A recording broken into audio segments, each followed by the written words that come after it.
Welcome back to another edition of The Angels here on MLB The Show 25. And as you can see, it is July 30th, which means it is time for us to do some wheeling and dealing. Just to show it again, last time we talked about, gave you a little preview of what I was considering trading. These are all possible trade pieces. I think I'm leaning towards keeping Brandon Lau, rather.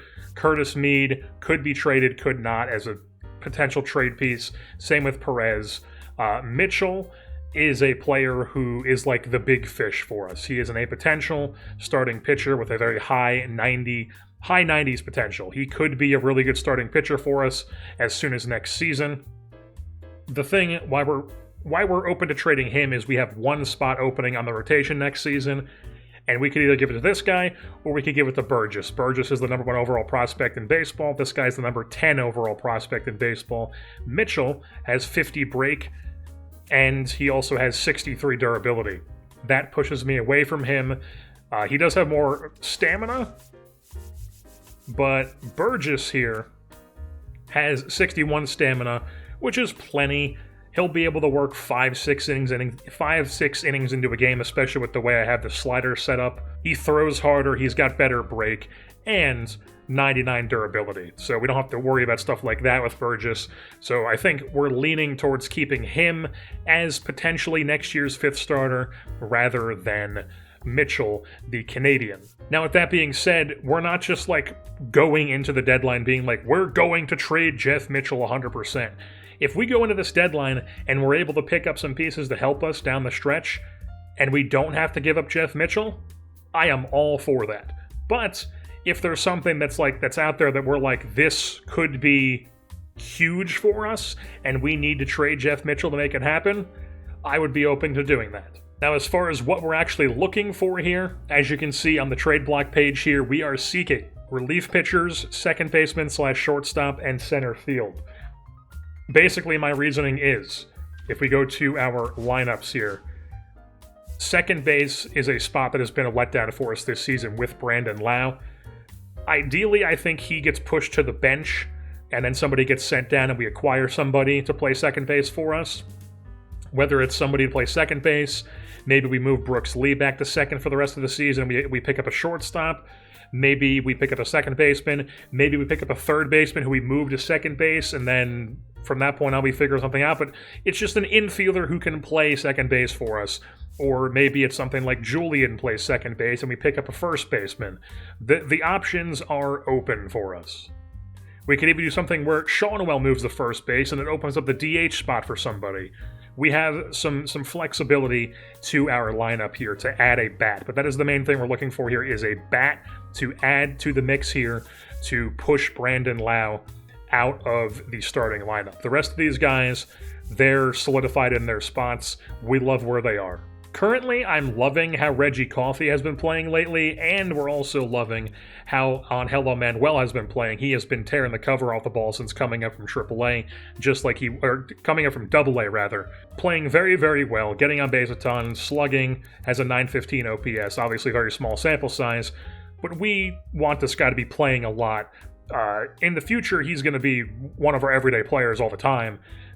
Right now, if we can find ourselves a guy who can play center field for us and moves Coffey back to left, and maybe Manuel gets pushed to the bench, that's fine. But also I'm totally fine with keeping Coffey in center and Manuel in left field for the rest of the season if we just add one bat, or maybe a bat and like a bench bat. Because some of the guys who don't really have spots on this team anymore, and they're kind of just like underachieving, and they also don't have spots on next year's team, I would be open to moving them off the roster and opening that spot up for somebody who we acquire here at the deadline, like Wenceel Perez here, who has been terrible for us this season. Just overall has just never really worked offensively in this universe. He's just never had a good OPS ever, and he only has one more year of team control after this one, so I just don't think we're going to be bringing him back next year at probably $7-8 million. He's probably going to want through arbitration. So I just don't think we're going to be doing that. So I would be open to trading him here at this deadline and either maybe calling somebody up or acquiring a depth outfielder to add to our bench. As far as why relievers were added on our trade block, We don't have a spot open in the rotation. That's obvious. McClanahan, Dana, who's actually been pitching better as of lately. Detmers, who's starting to pitch better. Klassen, who's doing his low 4 ERA thing that he does, low mid 4 ERA. Rivera, who's been really good. We'll have to decide which one is in the rotation once we get to the playoffs, and which one, or who goes into the bullpen when we get to the playoffs, hopefully. But as far as the bullpen goes, most of these guys I'm fine keeping with where they are. Gage Jump, though, 10 2/3. Think we might want to have him cook down a bit more in the minor leagues before we really give him run in a playoff push. So Gage Jump and Kelvin Caceres, I would say, are both guys who could potentially be moved off of this roster. Not moved off, but like sent down to AAA and open up spots in the big league bullpen for these guys. Caceres has been pretty fine, so he's more likely to stay than Gage Jump is, but I feel like we could definitely add another like seriously good lefty to the bullpen here. Maybe move Quijada back into a middle relief role, and it allows the lefty we pick up to be in the setup role along with Jax here. That could be something we look to do. And as far as where we are in the standings right now on July 30th, before any of the games played, we are sitting at 61 51 on the year. That's 4.5 games out of first place. 4 games is the Mariners. So we are a half game behind the Mariners. We're 8-2 in our last 10. We are cooking. We're 24-15 in the division. The Mariners stink in the division. If I had to predict, I think that the division is going to be very tight down to the final down to like the final week of the season. I would have to imagine we have a chance at winning the division, and then we are also currently sitting as the second wild card spot, and the Mariners are the first. So right now there are 2 AL West teams in the wild card. So potentially there's 3 playoff teams in this division. Whether we win the division or whether we're a wild card team, we just want to get in at this point, but we are going to push to get as best of a spot as we can. So I'm taking a look around the league, looking at teams that have guys who are either expiring or have like a year or 2 left of team control that we could possibly trade for from bad teams. The Astros are a bad team. They've got an expiring Yordan Alvarez, who is, as we know, just like an all-world hitter. Felt like adding him to the lineup was obviously going to be a huge upgrade. Unfortunately, giving them Jeff Mitchell, who is the number 10 prospect in baseball, John Burgess, who is the number 1 prospect in baseball, and Darryl Road, who is like the number 18 prospect in baseball. Mario Franco is an A as well. Doesn't matter. We can give them any combination of all 3 of these guys, and it doesn't even come close to being enough for Yordan Alvarez. Even adding somebody like Christian Moore, who's more Major League ready, doesn't move the needle. But as far as guys that we've gone around and looked at that I've had some interest in around the league, one of them is Vinny Pasquantino. The Royals are like a borderline good-bad team. They're like 4... Let me just check. They are still technically... Yeah, they're like 4.5 out of the wild card. They're 3, like they have only 2 teams in front of them, but they're only 4.5 out, or they are 4.5 out. So it's like they're still kind of in it, but like their run differential's below 5, it's a minus. So, they're not really the greatest team. It would not be out of the ordinary for them to like trade a Vinny Pasquantino, who I believe is expiring. He is indeed. He's an expiring free agent, so he would just be a rental to pick up Vinny Pasquantino, add him to the team. He'd be the DH or first baseman, and Sean Noel would be whatever we decide who plays where. Another situation we could do with that sort of pickup would be the Detroit Tigers trying to pick up Spencer Torkelson, who would be the rest of this season and next season. He has 1 more year of team control. I don't love him because he has a little bit of pop against righties. Like, he's got some decent pop, but it's mainly against lefties, and I just don't really want to get a guy who's, like, mainly short side, is where his value's coming from. So I just don't really want to add another guy like that to our team. Like, he obviously has a ton more discipline than Neto, but he's a very Neto-like bat in that he's way slanted to the left side than he is the right. And he also has like sort of bust potential, although even though the Tigers haven't really started him like at all, like he's just been like a bench player for them for some reason. And like this year is the most he's ever played for them. And he has an 800 OPS, but the previous 3 seasons he had a not great OPS. So, he was a bench player those years, so it would stand to reason that if he actually plays every day, he would hit better, but don't really want to take the risk on a guy who's mainly power versus lefties over everything else. Another thing that's more on like the buy low side of a upgrade or an addition to our team, we might even trade for somebody else and also do something like this, where the Nationals, who are a bad team, have Jose Tena, who has been a really good player in this universe. 2025, he hit 292, hit an 800 OPS, 800 OPS again, 800 OPS, almost 900 last year. Puts up 28 home runs in 2027. One of the best players in the league. And then this year, he's still solid, but he's definitely been down from what he has been, but still a very good player. He has this year plus 2 more years of team control left. He's intriguing to me. It's mainly all against righties, but it's high clutch, high contact. That's going to play well. I wouldn't really want to play him anywhere aside from like third or second. I wouldn't really want to play this guy at short, but like he could pass there as like a backup sort of guy. And then they also have Dalen Lyle, who I mentioned I was looking for a potential outfield, or I said I was infield depth is what I was looking for, but like Dalen Lyle could be a potential outfield player for us to pick up to add to the team. He's been progressing very nicely for them. 25 years old, former second-round pick in 2021.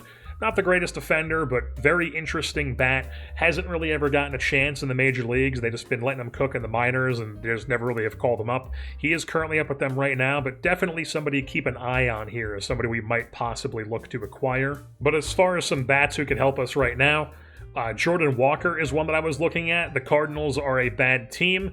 Jordan Walker is a player who has 1 more year of arbitration left after this season. 25 years old, B potential. He's regressing a ton in the power versus lefties, but he's also hitting for contact against lefties, and then the power versus righties is staying the same. It's 72 across the board. He's got respectable enough discipline clutch. He's durable, has a cannon of an arm to where you could probably play him in a corner in the outfield. Maybe ends up being a DH. He's never really put it together. This season, the past 2 seasons, he's had high 700 OPSs, which is respectable. He's put up decent numbers. The previous 2 years, though, in 25 and 26, he was like, whatever the first season, then pretty much bad the second season. So he's been trending upwards, but can he push into the 800s for OPS? We'll have to see if we pick him up, but he is definitely somebody who's on my radar here as somebody we could potentially add to our team. Really, the only other intriguing bat out there from my perspective is Christopher Morel of the Rays. I'm kind of leaning away from doing that, though, because we've already done like 8 million trades with the Rays, it feels like, but Christopher Morel is a really good player in this universe. Really good power, solid contact, high discipline, has a cannon of an arm. Not gonna be like a guy who doesn't.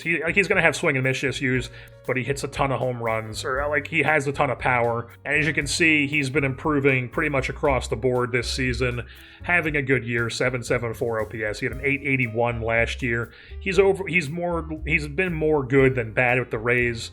And he is an expiring free agent, so he would be a rental unless we bring him back in the offseason. So we are going to go ahead and pull the trigger on the first trade that we're making here at the deadline. Christian Moore's time in the Los Angeles Angels organization has come to an end. We are shipping him off to St. Louis, along with Dylan Jordan, who is one of our prospect pitchers, 22 years old, right-hander. Could be something down the line, who knows. Has been developing nicely over the past couple seasons. Maybe he ends up something, maybe he doesn't, but the main piece in the deal they're getting is Christian Moore, 25 years old, B potential, has no options, but could help them out, especially with with Nolan Gorman leaving after the season to free agency. Opens up second base for the potential of Christian Moore to play at second for them. And then we get Jordan Walker to help us down the stretch, and then also next season as well. Honestly, since it's also next season, I feel like we should be giving them a better pitcher. I don't feel like it's worth giving them one of our A potential guys for Jordan Walker and Christian Moore as well. When they get Christian Moore as well, I don't feel like it's worth giving them like a Mitchell or a Burgess or a Franco or Humphreys or Rode. And I don't want to give them Enriquez. And then like our B potential guys are like Taylor Dollard, who's 29, Evan McKendry, who's 30. So, like, yeah, they're B potentials, but, like, they're older. So I think we are just going to go with Dylan Jordan as the guy we give them. Dylan Jordan, Christian Moore to the Cardinals for Jordan Walker. We're pulling the trigger. We're doing it. Alrighty, folks, we are doing a big package to the Washington Nationals, or we're getting the majority of the package, but they're getting 2 decent pieces here. So us acquiring Jordan Walker pushes Brandon Lowe to the bench, which I'd rather have Brandon Lowe on the bench than I would Curtis Mead. Mead just hasn't really worked out for us. We're sending him to the Nationals, where he's going to get a chance to play. He's a 77 overall. He's a good player. We have him for 1 more year at $5 million, then he has an arbitration year after that as well. So they get him for 2 more seasons with team control. He's a good player. He'll manage to fit in their system and their team. He'll actually get some playing time there. And then Nelson Rada, don't love giving him up, but we've got a bunch of center fielders we like. Like if Coffey sticks in center, obviously he could be a long-term center fielder for us. I theoretically like Chandler Simpson, even though he hasn't really proven that we should like him. We like Kellen Lindsey. Obviously a bit lower vision and clutch and whatnot than, or I guess vision mainly is what's lower. But much, much faster. Not as good defensively, but still good defensively. He can play shortstop and center field. And he's been developing nicely. He's been hitting quite well in AA this season. So Kellen Lindsey, I just prefer him over Rada at the moment. And I just feel like Rada is going to be prone to just be like a Chandler Simpson type bat, who we've seen how that turns out with much higher ratings. So Nelson Rada, we're going to send him to the Nationals with Curtis Mead. Along for Jose Tena, who's having a down year. He does have 2 more seasons of team control, though. Left-handed bat, can play third, short, second. Really good arm.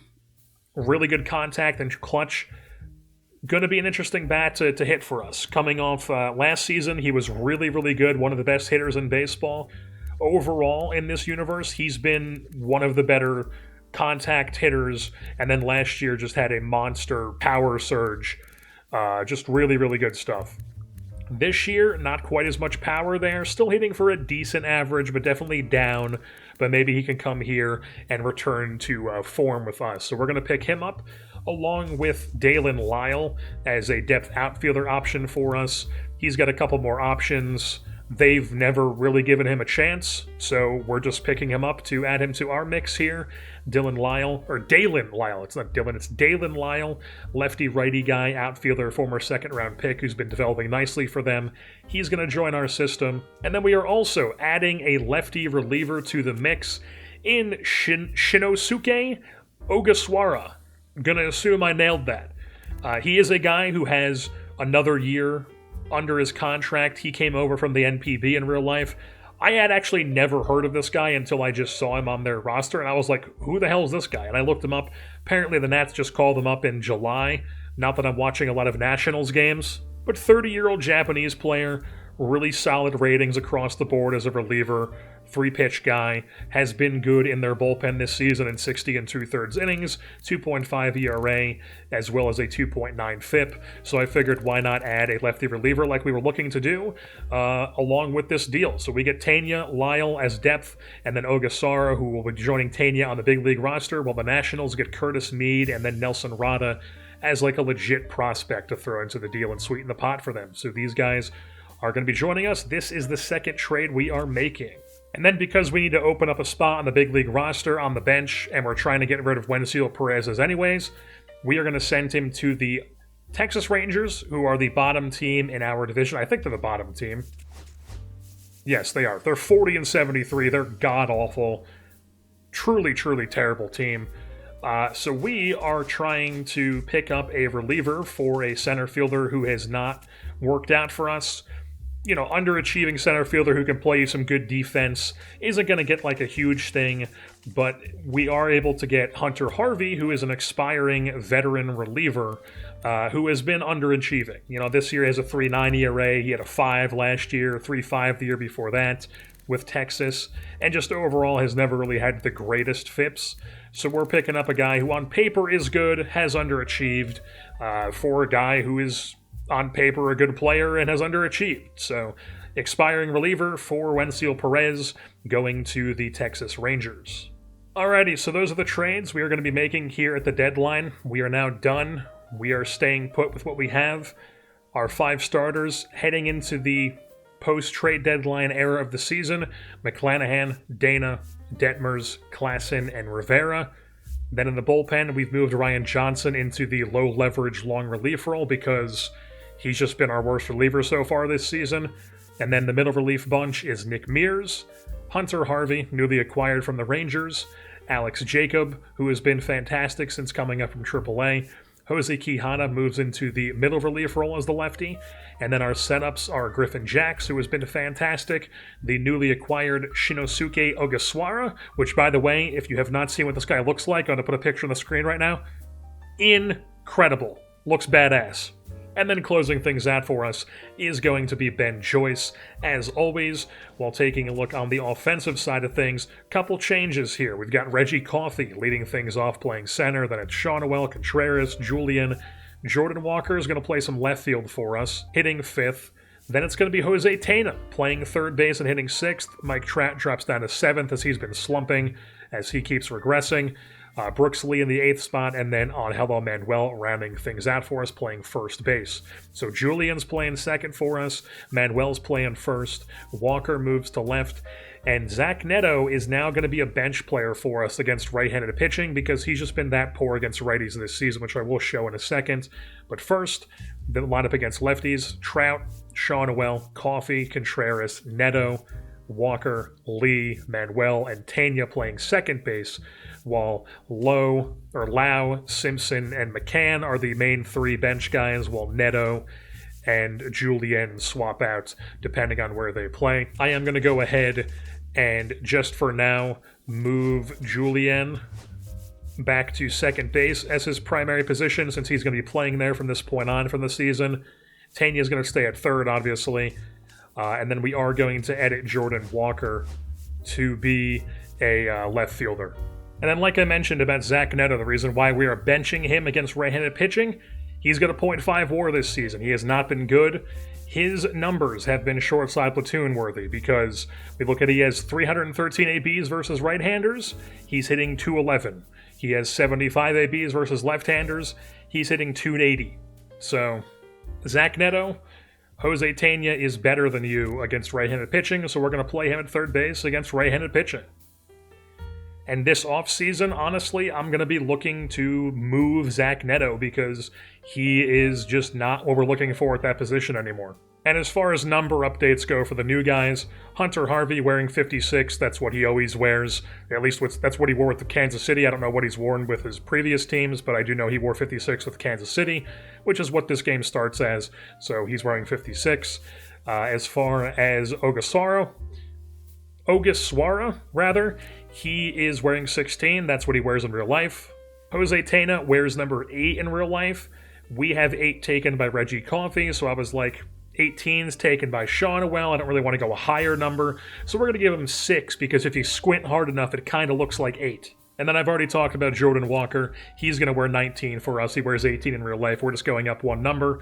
And then Dalen Lyle in AAA for us wearing 51. That's what he wears in real life for the Nationals. And what do you know? The Detroit Tigers have made another dumb trade in this universe. They are the kings of dumb trades. This is a team that has never been good in this universe. They are dead last every single season, and yet they consistently make moves like they are operating as a winner. They just traded Bronson Connor, their first-round pick from 2026, a 78 overall 19-year-old who looks like he could be a really good player for them. Trade him to the Chicago Cubs in return for a 34-year-old who is on a 1 more year of team control deal, who has been, I guess, good this year, but overall very much underachieving in the past 3 seasons. Not great there. They also get Porter Hodge, who is a reliever with 2 years of control, I guess. And then they get Jose Trevino, who is a just terrible MLB The Show catcher because he's all defense. So the Tigers add that to like their 18 dumb trades they've already made in this universe. And then the Nationals theoretically making a good trade here, sending one of their best relievers to the Braves, an expiring contract it looks like, yes indeed. They didn't really get anything for him though. They got a starting pitcher who's like whatever. They got a C potential guy who's, I would just straight up cut this guy. And then they got a 44 overall catcher who also should never be on a roster. So, awesome stuff there, CPU. That's cool, man. That's cool. That's awesome. That's very cool. So we're dipping our toes back into the trade deadline here. It is July 31st. We are sneaking in a trade right before the deadline here, picking up a reliever to fill the spot that Hunter Harvey's injury just left with us. We could just call up Caceres again, but I said, fuck it, why not? Let's go out there and pick up a reliever. Penn Murphy, expiring free agent. He'll be heading to free agency after the season. Soft-tossing righty. Throws just a crazy slurve and sinker. Been really effective with it this year with Chicago in 47 innings. He's got a sub-3 ERA as well as a 2.66 FIP. The guy's out there throwing like 86 miles an hour with his fastball, and he's got 61 strikeouts and 47 innings pitched. So we're picking up Penn Murphy here to join our staff, and they are getting Evan McKendry, who could, maybe be a starting pitcher for them at some point. So now Penn Murphy has joined our bullpen, wearing number 63. That's what he's worn with the White Sox. I don't know what he wore with Seattle in his time there. But the Santa Clara man is now a member of our bullpen. You can see here he has 8 blown saves in the season. One of those is a Nolan Shaw-Noel 3-run bomb. So we are now at the point in the season where we are able to actually see the actual ratings and potentials of the players that we took in the 2028 draft class. So just quickly going over those guys, our first-round pick did end up being a C potential player in Carlton Edom, however you said this guy's name. And what do you know? He does look like Christian Moore with some power, mainly towards lefties. Has some better vision, discipline, and clutch than Moore did to start, though, so I'm confident that with some development he could possibly get up a bit. But although he is a 76 potential, already a 74 overall, so not a lot of room for improvement there. Might have been a bit of a bust pick there in the first round, but there just really wasn't any hitters available there. But our closer that we got in the second round, Walter Guzman, 66 overall, but he does have a very, very high K per 9 and a really respectable hits per 9 to start things off.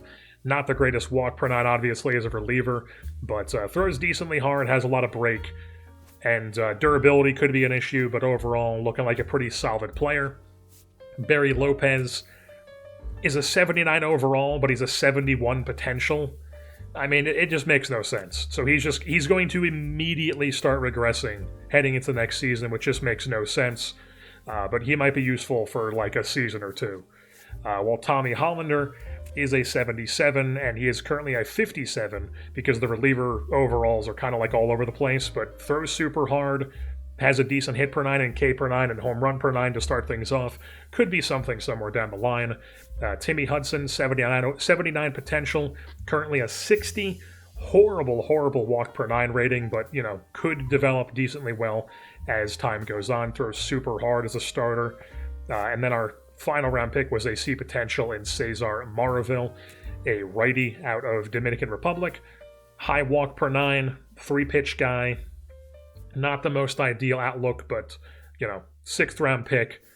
Whatever. We got a lot of C potential guys.